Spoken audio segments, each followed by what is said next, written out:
Hello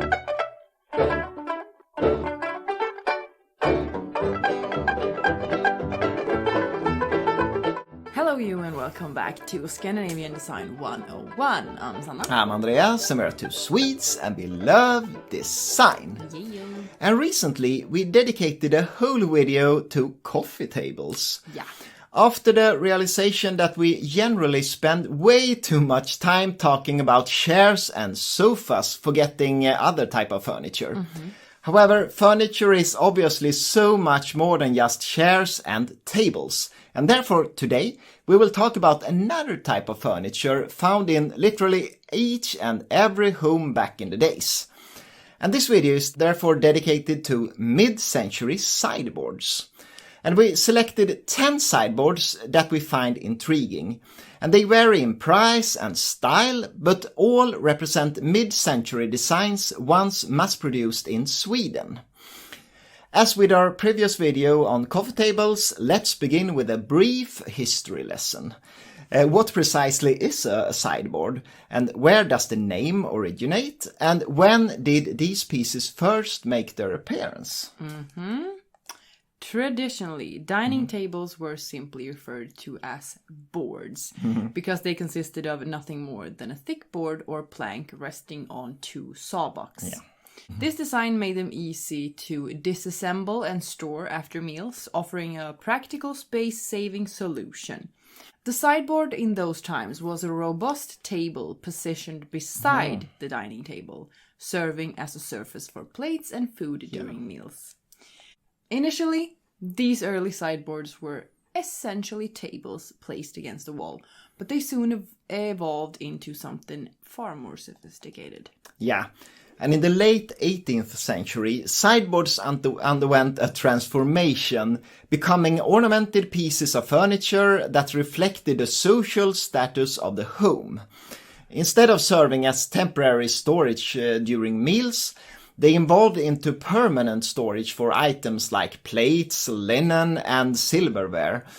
And the design, featuring open shelves and cupboards, can be considered an early predecessor to like today's kitchen cabinetry. Sideboards gained widespread popularity in the 19th century as more households beyond just the wealthiest could afford dedicated dining rooms.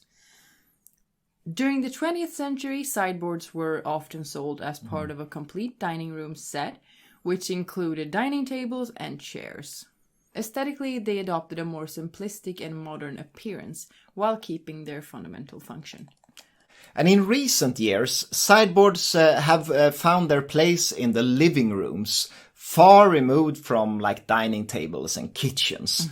And the innovation of flat-screen TVs revolutionized their use as they became ideal TV stands, especially the wide and extremely low versions. And this trend continues today, with sideboards often used to house electronics and various junk that has no other designated space in the home. Yes. Yeah. And this was some history about the sideboards. And now let's take a look at the 10 Swedish sideboards we've chosen. Yeah. First, a model produced by IKEA. Yeah. The model Ladoga. Yeah. It's a weird name. First appeared in the IKEA catalog in 1966 and was sold as a part of a larger dining room set consisting of the dining tables and chairs. Mustang. Yeah. Cool name. Yeah. Whoa. Ladoga is nowadays popular on the secondhand market, but there's a lot of confusion about the name. Yeah. Ladoga was made from rosewood veneer, but the same model was also available in walnut and teak, and they were sold under different names. Yeah. The teak version was called Korsör. I don't know what that is, even in Swedish. No, I don't know. Korsör. No. And the walnut version, Köln. Yeah, German sideboard, yeah. The sideboard in the picture was sold for just under $600 by Hälsinglands Auktionsverk. Yeah. And it's, of course, very pretty. Yeah, it is. I love the sliding doors. They are super pretty. Yeah, it's minimalistic, but with some details. Yeah, the wood is the detail. Yeah, it is. And that's why the teak version isn't that as beautiful at all. I can imagine. You really want this one in rosewood. Yeah. But as we always say when we're talking about rosewood, it's a bit problematic because nowadays it's illegal to deal with rosewood furniture if you don't have this certificate, and you can't... CITES, yeah, and you can't export it without import and export. Importer, exporter. Yeah, so it's a bit complicated, but it's really beautiful, I think. It is, it truly is. I would love one. Yeah. But we don't have a sideboard at all. Under our telly. No, we don't have any sideboard in our home at all. That is a scandal. We should have one. Scandalous. Yeah. And next out is the somewhat higher sideboard Cortina, designed in 1956 by Svante Skogh for Seffle Möbelfabrik. And it was available in rosewood, walnut or oak, with brass details on the feet. And as with the sideboards from IKEA, this sideboard was a part of a whole range of different furniture. And most famous of these is probably a matching coffee table with the same kind of legs. And then the sideboard in the picture was sold for $300 by Gästriklands Auktionskammare. That's kind of cheap. Yeah, that's cheap. Yeah, it is. I think this detail on the legs is kind of nice, but otherwise it's not that interesting. It's very plain. Yeah. It's not like you notice it at all. No, and this is, in the picture here, is a rosewood sideboard, but the wood isn't that nice looking. No, it's very, very plain. Yeah, so I think I wouldn't choose this one. No. I do like that it's higher than the other one. Yeah, because if you don't want your TV on it, for example, then you won't. I'm not obsessed with having the TV so low as people. No, because we don't really want this kind of low coffee tables either. No. And then if you have a bit higher coffee table, you need a higher bench to have your TV on. It's not a problem for me. No. I could easily have so that. It's kind of nice, but, well... a bit blah. Yeah. Moving on to the Tokyo sideboard designed in 1959 by Yngvar Sandström. Yeah. That's not a name. That's very odd. For Nordiska Kompaniet as part of their Triva range. It was available in a short and a long version, both with the characteristic sled-shaped legs. Yeah. The customers could choose between an all-oak version or a version with oak frame and doors and drawers made from teak. Yeah. The sideboard in the picture was sold for $535 US. And of course the legs are great. Yeah. They are. And the rest is very basic. It's very basic. Very basic. But I think that's the thing with sideboards. It's a large storage unit you should have in your home. Yeah. And then it shouldn't be that special or decorated. Because, at least I want all my furniture to be special. Yeah, of course. But the idea is, if it's too ornamented or something, then you can't really see all the details around it. So I think these kind of large furniture were made to be a bit dull or boring. But why are we having an episode about them? Yeah, that's a good question. But I think that's the reason, at least. Well, and then if you have like a beautiful lamp or something on it, then you will see these details and so on. Yeah. Then we should have an episode about the lamps on them. Yeah, perhaps. Yeah, because it is boring. Yeah. boring. Moving on. And next out is the sideboard Trivsel, designed in the late 50s by an unknown designer at the nowadays quite forgotten little manufacturer Breo Möbler. And it was made from teak with decorative oak handles. And the sideboard, you can see here, was sold for $130 by Bukowski's. And I think... That's very cheap. Yeah, it was cheap, but it is...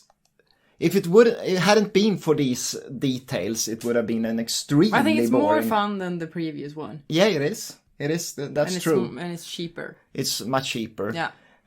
But of course, it's nothing without those. No, but on the other hand... It has those. So, yeah, so it is something. Yeah. I think it's pretty.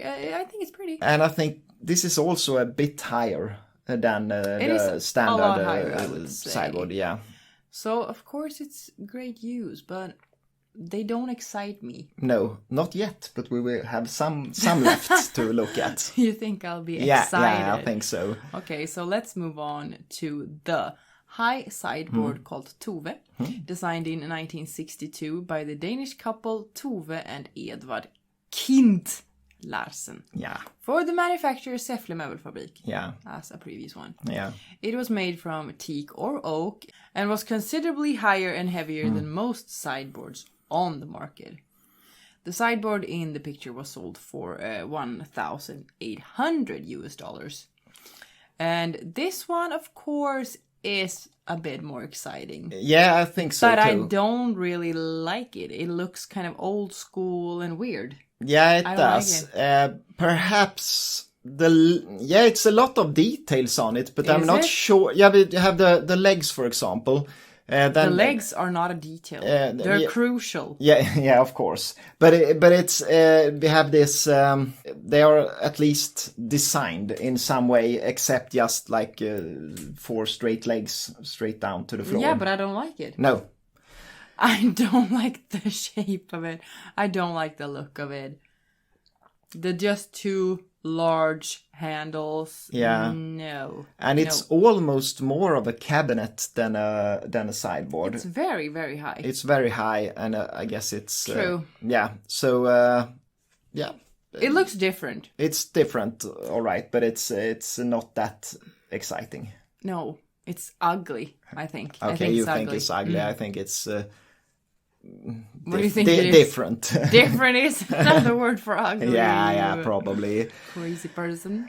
And then next is this somewhat traditional-looking sideboard SK21, designed in 1962 by Karl-Erik Exelius for his own company JOC. And the shape was simplistic, but the doors were giving a traditional relief decor. And a different size of this sideboard was available in teak, walnut, or rosewood. And the sideboard in the picture was sold for just over $1,000. It's quite different from most other sideboards produced at the time. Not in the basic shape. That's very similar. Yeah, the basic shape is almost exactly the same, but Yeah. the doors makes it a bit different. And Yeah, they're yes. quite deep in this Okay. these That mirrors. makes them even better. Yeah. Like this more Yeah. than some other ones, but the wood could have been more fun. Yeah, it could have look been. at. And there are some pieces made from way better looking wood, like this dark rosewood that would be versions. much And prettier. I think they are even more expensive. But this one is, a bit exciting, Yeah, actually. something's happening. I appreciate that. Yeah, and But it's especially very on this second picture, where you see these mirrors in the on the doors, Yeah. they are really deep. They are several centimeters deep. Yeah, of course it has something. So, yeah, perhaps one of the best yet. And now to the large sideboard Gigant, meaning giant, designed in 1959 by Nils Jonsson for Seffle Möbelfabrik once again. Yeah, they did. They made a lot of different sideboards. And it was the largest of a whole series of sideboards designed by Jonsson that year, Yeah, not this year. yeah. Made from teak with laminated doors as an option. And the sideboard in the pictures was sold for $1,100. Yeah, And of course, this one is more fun. yeah, it is. It really is. The kind of, what do you call like the handles when there's no handle? There's just a... Yeah, I guess there's a good name for it in English, but I do not know the name. yeah, but they are a nice detail. They're very nice detail. The black and white, something's happening. Yeah, that's also fun It is detail. fun. It's just Are the sliding doors? yeah. So this Love is sliding doors. of course great, and the quality is really good on this one, and that's quite different because some sideboards are low quality even if they look good. Yeah. They are made from this chipboard, I think it's called in English. Yeah. And it's and this is also a this is chipboard. Now it's also chipboard, I think, but the quality is better and it won't like collapse after 40 That's years. Yeah. I do like the drawers. Yeah. There are many. You could have a lot of junk in there. Yeah, and also nice that the large version, this Gigant, is symmetrical. That's also a nice feature. You love symmetry. Yeah. Yeah, so that's what that one is nice. Yeah. Yeah. And now a sideboard with unusually long legs. The model Gracie was designed in 1959 by Svante Skogh for Seffle Möbelfabrik once again. Seffle. And it was made from teak with brass handles and with a length of over 2 meters. This sideboard was one of the largest on the market. To compensate for the large size, the tapered legs were made longer. And the sideboard in the picture was sold for $530. And I think it's a bit strange with these long legs. It is. It's high, Very strange. but still, it's not good use of space, even though it's high, because it's these long legs. Space underneath for anything. No, at all. And of course, I don't really like it actually, because I don't hate it. Okay, no. I don't think it's as bad as some other ones. No. Love the drawers once again. Yeah. The wood could have been more fun.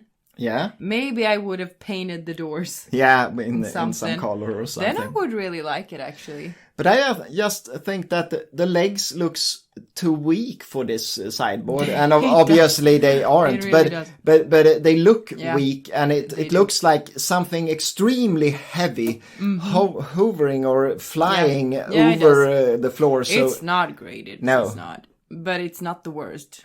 No. The one in the middle, is that like a sliding? Yeah, that's you can up and down slide. No, I think you can open it outwards. That's not sliding. No. I think you should have it's like a bar cabinet, something in the middle. Yeah. You should do that's quite episode nice. about bar cabinets too. Yeah, we should. That is more fun. Yeah. Let's move on to the now a quite traditional looking sideboard, but with a twist. Yeah. The Model 60 was designed by Sven Fläring in the 1960s for the quite anonymous producer IFA Möbelfabrik. Never heard about Fläring, and never heard about IFA. No. It was made from teak and oak with a quite unusual looking base. The sideboard in the picture was sold for $670. And yes, the base is weird looking. Yeah, but it is. Fun. Yeah, it's fun. It's fun to look at. The drawers, once again, are super pretty with that. Yeah, they are. Negative space kind of like feeling. a smile or something. Yeah. Well, yeah. I would not describe them as that. But it's pretty. Yeah. The doors are pretty. The handles are pretty. The base is weird, but it makes it interesting. Yeah, it does, because it's something. Something. Yeah, it is something. It is something. And if you choose this one, you have something that other people don't have. And that's also a good thing, because most sideboards looks the same. Yeah. Now I like this one. I think it's fun. It's pretty. I would like it. Yeah, me too. In my home. Yeah. Under my television. And finally, a highly sought-after sideboard designed in 1964 by Kindt-Larsen for the manufacturer Seffle Möbelfabrik. Is that something you thought about? No, but it's a lot of Seffle sideboards here. A lot of it's like all of them. Yeah, half of them are Seffle. And here we have a Danish designer, and you can tell, actually, because this minimalistic model was simply named Sideboard number 501, and is easily recognized because of the V-shaped legs and rectangular doors with hidden handles. And it's huge, almost 2.5 meters wide, so it's really large. And the material used is exclusive Breo rosewood. And it was expensive back then, and it's really expensive today. And this sideboard in the picture was sold for $11,000. And this is something else, I think. It's different from all the other ones. And it looks, it's something with a shape that tells that this is not a Swedish sideboard, even though it's produced in Sweden. But you said we're going to talk about Swedish sideboards. It's produced in Sweden, but it's not designed by a Swede. I am not overly excited about this. You're not? Okay. No. The legs, of course, are great. Yeah. But the rest is just a giant rectangle. Yeah, it is. With nothing on it. But that's why I like it. No, yeah. it's boring. No, okay, it's yeah. I think it's boring.